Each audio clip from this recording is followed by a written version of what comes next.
Now we're going to talk about the flight mode menu. And this is new for version 3.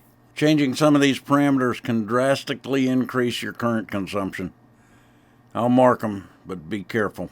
With the 3GX on and initialized, you move the rudder stick to the left and press the set button to get into the menu.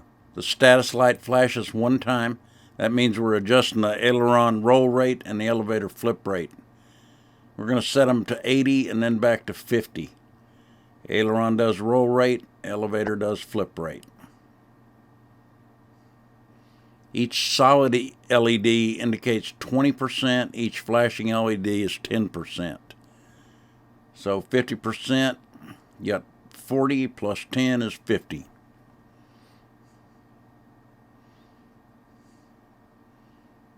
That's 60, 70, 80. Now the elevator always stays within 20% of the aileron. So if we do the elevator, now it's going to start at 60%.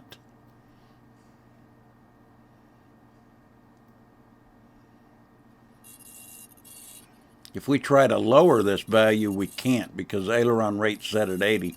60 is as low as it'll go, but you can go higher. You can go to 100 if you wanted to. Now we're going to take the aileron roll rate back to 50. And the elevator, because we went to 50 on the aileron, the elevator dropped to 70. And we'll take it back to 50. Press the set button. The status light will give 2 flashes. And now we're setting elevator endpoints. Swash plate will tilt to where the limit's currently set. Be sure you put your collective at 0 pitch so you don't jam up your servos. I recommend taking this to around 20 at the most. On my model, it caused a lot of binding. I thought I could use the cyclic ring to take care of the binding, but it didn't work the way I thought it would. So if you're figuring your cyclic pitch, you take the 8 degrees that you set when you set up the 3GX and DIR mode, and then you take this percentage times that 8 degrees, and you add them together. So at 60%, you're adding 4.8 degrees to 8 degrees, and that's 12.8 degrees. That's a lot of cyclic. I recommend setting it at about 20% and then working your way up. You can run the value from anywhere from 0 to 100% as long as you check for binding. 0 is a good starting point. That gives you 8 degrees of cyclic pitch. Don't overdo it. It takes a lot of power when you use high cyclic rates. Just increase it in small steps. All these settings, set them the way you like it. Don't let anybody tell you where they need to be. Alright, press the set button, and here we're going to adjust swash dampening, both cyclic and collective. Status light flashes 4 times. Aileron does the cyclic dampening. It starts out at 0. And the elevator changes the collective dampening. It starts out at 0 as well. So if you want to change them, just bump them up a little bit. Fly it. See how you like it. This one might smooth the helicopter out a little bit.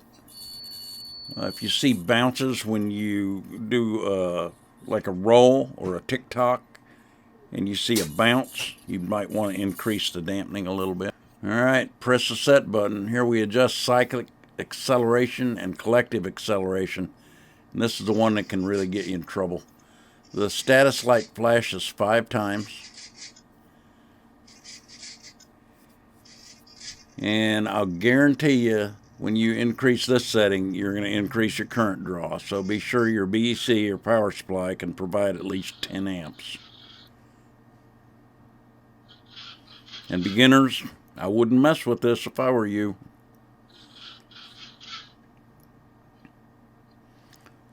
Use the elevator to set collective acceleration and the aileron to set cyclic acceleration. Whatever you do, go slow.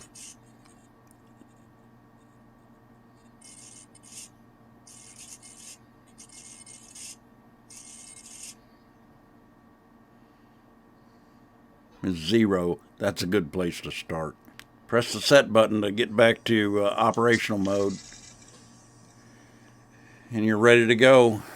Just remember, adjust these settings to your own preferences. I checked mine, and there was a lot of binding in the corners. I went back and changed the travel limits. And be sure to watch the software video. You can save the settings every time you change something and then go back to it if you want to. Good luck.